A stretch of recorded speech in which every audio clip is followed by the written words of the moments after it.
This is the funniest headline I have ever seen in my entire life. What are we talking about here? Just think of the competition. The future Henry V.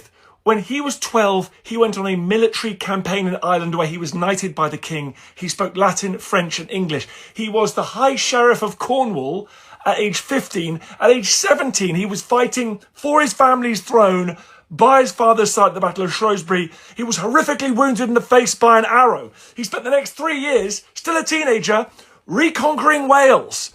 That kid was ready to be king, let me tell you. You've got Elizabeth Tudor, daughter of Henry VIII. She was fluent in English, Latin, Italian, French.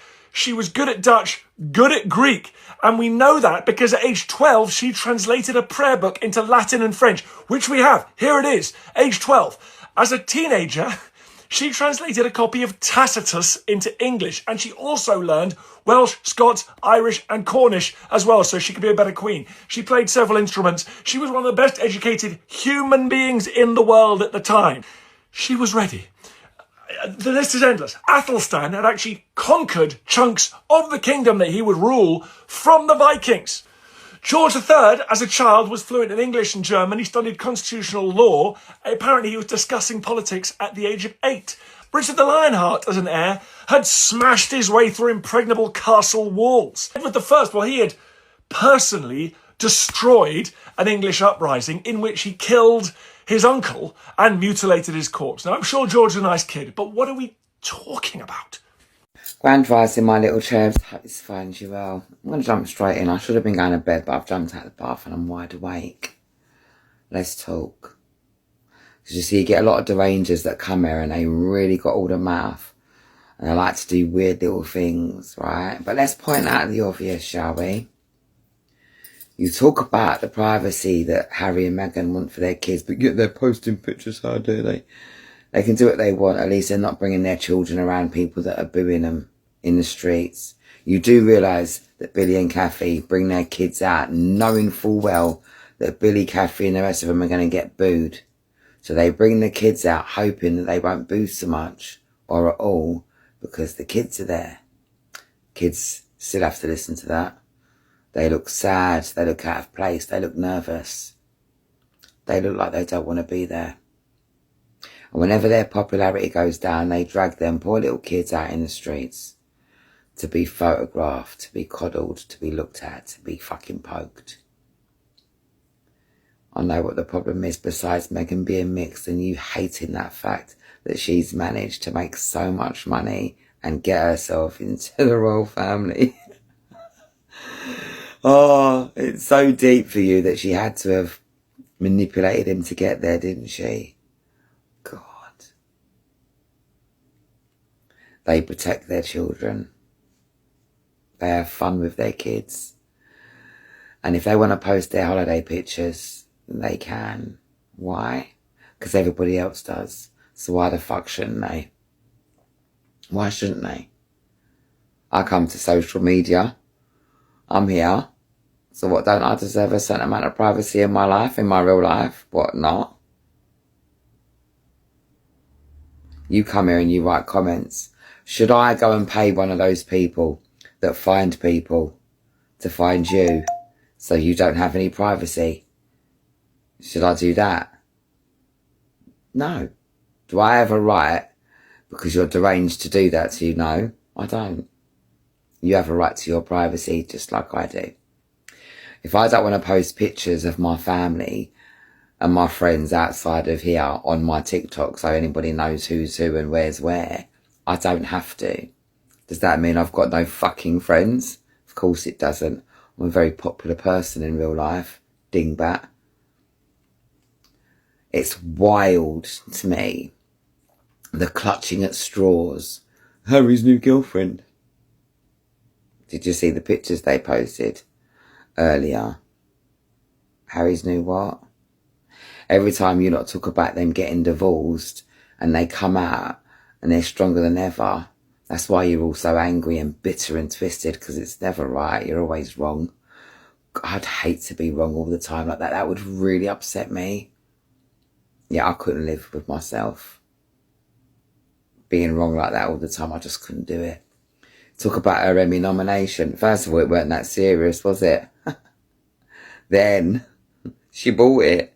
But hold on, the other day, weren't they going round their dad's house round Harry's dad's house to beg little money because they're broke?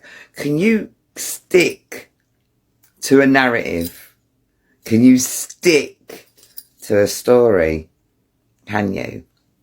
Do you know what? I bet you wish Billy and fucking Kathy embodied Meghan and Harry a lot more. Shame though, eh? That it's a redhead and a mixed race girl that are the ones. Oh God. I've seen how you lot treat redheads. I've seen how you lot treat people with red hair. I've seen how you handle ginger people. I've seen how you deal with them. You treat them like you treat us. Yeah?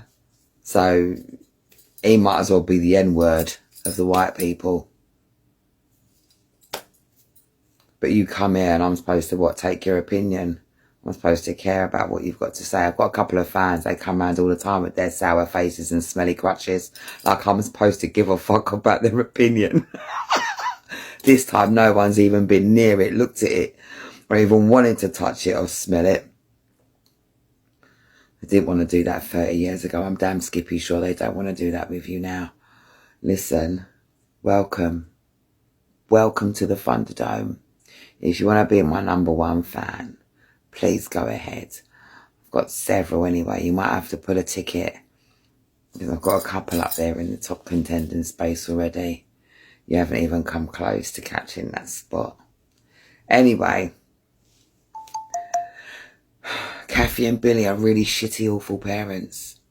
Absolutely the worst. They subject their kids to abuse. That's not allegedly. It's evident. There is absolute footage of that proof. Oh well. Whoops. Have a good day.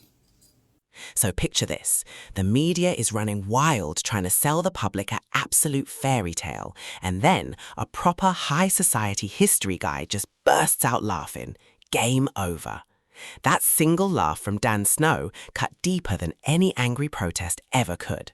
When the royal PR spin machine tried pushing the absurd headline that 10-year-old Prince George is the most prepared heir in human history, they weren't expecting a legit historian to just chuckle and point out actual reality. For everyday folks trying to pay rent and buy groceries, watching this unfold is pure comedy. The media narrative flips every 2 weeks. Week 1, oh no, William is angry, full of rage, totally unprepared to take over, and urgently needs crisis counselling. Week 2, Prince George waves from a balcony twice and gets booed by a crowd, but suddenly, boom, he's the most ready to rule child since the dawn of civilization. You literally cannot make this up. It exposes the whole palace media circus for what it is. Cheap, desperate PR. They treat the royal kids like shields to score quick approval points. Every time the adults get bad press, they parade a kid out for a photo op and expect everyone to drop to their knees in awe. Normal people aren't buying it anymore. When even establishment figures start giggling at the headlines, the whole divine right illusion crumbles into basic propaganda. It shows just how out of touch the entire royal machine is with real life on the street. Squaddies, you know you've got a problem when a historian doesn't even bother getting angry. He just laughs. Not a polite little chuckle, the kind of laugh that says, "You've got to be kidding me." And honestly, that's what made this whole thing so embarrassing. Because this was not just a random person speaking. It wasn't somebody the royal media could brush off with the usual, "Oh, they're just bitter" routine. Nope, this was Dan Snow, a historian. A man who spends his life reading actual history instead of palace press releases. That changes everything. See, when regular people laugh at a headline, the papers can shrug it off. But when a historian laughs at your version of history, oof, that's a different level of embarrassment. It's like trying to argue with your math teacher that 2 + 2 = 7. Good luck with that. What I loved about this moment is that Dan Snow didn't need a shouting match. He didn't need dramatic music. He didn't need a 20-post rant on social media. He simply started talking about history. That's it. And suddenly, the shiny headline started falling apart all by itself. That's the thing about facts. They don't care how expensive the PR campaign was. They don't care how many front pages somebody bought. Facts just sit there, waiting for somebody to read them out loud. And here's where it gets interesting. The moment somebody with real historical knowledge starts asking questions, the hype suddenly doesn't sound so convincing anymore. That's because history isn't impressed by fancy headlines. History keeps receipts. Regular people understand this better than anyone. If your friend tells you they caught a fish this big, And then somebody pulls out the actual photo. The story changes real quick. That's exactly what happened here. The headline showed up first, then history walked into the room, and history basically said, hang on a second, that's not how any of this works. Now, let's be clear, this isn't about attacking a child. Prince George didn't write those headlines. He didn't ask adults to build impossible comparisons around him. That's on William and Kate with their cheap stunts. That's on the PR machine. That's on the media outlets that keep trying to turn every small moment into a blockbuster movie trailer. Look, the hypocrites on the internet are truly something else. The online crowd literally screams every single day, Harry and Meghan need to shut up. They want privacy. I had the kids. Then the second the palace PR numbers take a total nosedive, boom, out come George, Charlotte and Louis, paraded right in front of the cameras like human body armor. William and Kate's team pulls them out every single time they need a quick clout boost, praying nobody boos. And the best part, it completely backfires every single time. Regular people see right through the act. It's so messy. Harry and Meghan dropped the royal script, walked away, and took full control of their own lives. They run their own show now. Meanwhile, back in London, William and Kate are frantically tossing their kids onto balconies just to keep their names trending. It reeks of pure desperation. The trolls don't get it. You can't preach about protecting royal tradition while using 10-year-olds as PR shields because your own vibe check failed. While the Sussexes build their own narrative on their own terms, the royal establishment is scrambling for table scraps of relevance. It's embarrassing, it's loud, and the internet haters are losing their minds watching the narrative slip completely out of their hands. The haters are out here absolutely thriving on delusion. For years now, the internet trolls have been preying on Harry and Meghan's downfall. Every single week, it's the same broken record. Or they're getting divorced tomorrow, they're going broke, they're done. And what happens every single time? Harry and Meghan pop back up, glowing, booked, busy, and unbothered. They just step out, stack another win, and keep it moving. Imagine dedicating your whole life to hating two people who don't even know you exist, only for them to thrive even harder. That has got to burn. The salt levels are off the charts. Stay mad, honestly. Meanwhile, across the pond, it's pure uncut chaos. William and Kate's team is running out of plays. Their popularity numbers hit the floor, so what do? Clutch the children. They drag poor George, Charlotte and Louis into the spotlight to pull off some desperate PR trick, praying the public forgets how messy everything else is. And it fails every single time. It's completely hilarious to watch. Normal people sitting at home can see the difference clear as day. On one side, you've got a couple living life on their own terms, making moves and proving every single hater wrong. On the other side, you've got a royal firm panicking, tossing kids onto balconies like human shields, and somehow taking an L every single time. You gotta love it. The haters prayed for a drama, but all they got was a masterpiece in resilience and a front row seat to the palace losing its mind. Squaddies, here's where this whole story starts getting really weird. Not because of history, not because of Dan Snow, because of the hype. The absolutely ridiculous, over-the-top, turbocharged hype. And the funny thing is, Dan Snow didn't even have to work that hard to knock it down. He basically showed up with a history book and said, "Are we serious right now?" That's it. Game over. Because once you start comparing modern royal headlines to actual royal history, things get awkward very quickly. Let's be real. History was operating on a completely different level. Henry V wasn't being praised because he smiled for a camera. Elizabeth Tudor wasn't making headlines because she attended a public appearance. These were people carrying enormous responsibilities while still incredibly young. History remembers them because of what they actually did, not because somebody wrote a flattering headline about them on a slow news day. That's what Dan Snow was pointing out. And honestly, it's common sense. You don't become legendary because a newspaper says you are. You become legendary because generations later, people are still talking about what you accomplished. Big difference. The problem is that parts of the royal media seem addicted to turning everything into the greatest moment ever witnessed by human civilization. Every week it's something historic, extraordinary, unprecedented, revolutionary, life-changing. Meanwhile, regular people are sitting at home thinking, wait, what exactly happened? Because sometimes the event itself is perfectly normal. It's the headline doing all the heavy lifting. And that's where things start falling apart. The bigger the claim, the more people start checking the receipts. That's exactly what happened here. History entered the chat, and history was not impressed. But here's the part nobody is talking about enough.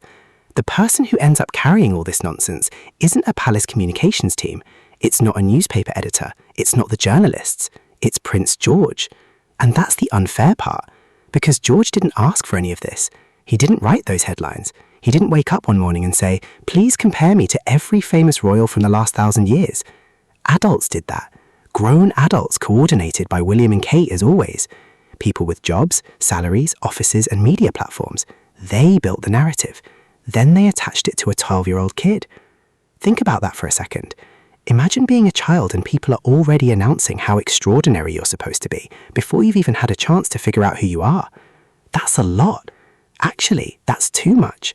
Because once the media starts creating these giant myths, they also create giant expectations, and expectations can turn into pressure fast. One day you're a kid, the next day strangers are measuring your every move against some impossible standard somebody else invented. That's not protection, that's a burden. And the irony is almost painful. The same media outlets that claim they're celebrating him may actually be setting him up for years of unnecessary scrutiny. Because the higher they build the pedestal, the further the fall if reality doesn't match the sales pitch. Regular people understand this immediately. We've all seen parents brag so much about their child that everybody starts rolling their eyes. Not because the kid did anything wrong, because the adults wouldn't stop exaggerating. The child becomes the target of expectations they never created. That's exactly why this matters. Dan Snow wasn't attacking George, history wasn't attacking George, the facts weren't attacking George. What was being challenged was the machine that keeps trying to sell ordinary moments as if they're miracles. And honestly, that machine deserves far more scrutiny than the child ever will. Because history doesn't need advertising, history doesn't need palace spin, history doesn't need a public relations department. The facts either stand up on their own or they don't. And when a respected historian starts laughing instead of applauding, that's usually a sign that somebody somewhere has pushed the hype way too far. Maybe that's the real lesson here. Stop trying to manufacture legends. Let children be children. Let history be history. And let the facts speak louder than the headlines. Look, step back for a second and look at the whole messy board. This isn't just about one dumb headline or one historian having a good laugh. The entire royal PR machine is losing its grip, and everybody knows it. For decades, the palace handed the media a script, and the public was just supposed to swallow it whole. But those days are dead and buried. When Harry and Meghan packed up, took the mic and started dropping their own truth directly to the world, they completely shattered the rules. They proved you don't have to play the palace's dirty little media games to survive. They bypassed the whole middleman, and the British tabloids have been throwing full-blown tantrums ever since. Now, normal people are actually using their brains. Nobody is taking these wild headlines at face value anymore. When the media tries to spin pure fiction, regular folks immediately check the receipts, compare it to actual facts, and laugh them out of the room. Access doesn't mean squat anymore if you don't have credibility. The palace can throw all the insider sources and forced balcony photos at us they want. The public isn't falling for the cheap tricks. The game changed forever. People want real talk, not manufactured royal fairy tales. And whether the haters like it or not, Harry and Meghan were the ones who blew the whistle and let everyone see what was really going on behind the curtain. Thanks so much for watching, everyone. If you enjoyed today's video, don't forget to smash that like button, share this video, subscribe if you haven't already, and become a channel member to support the channel. To all my amazing subscribers, returning viewers, and new viewers, thank you for spending your time with me. I truly appreciate every single one of you. I am your host, Miles. Stay blessed, take care of yourselves, have an incredible weekend, and remember, don't let the headlines do your thinking for you. I'll catch you in the next one. Peace.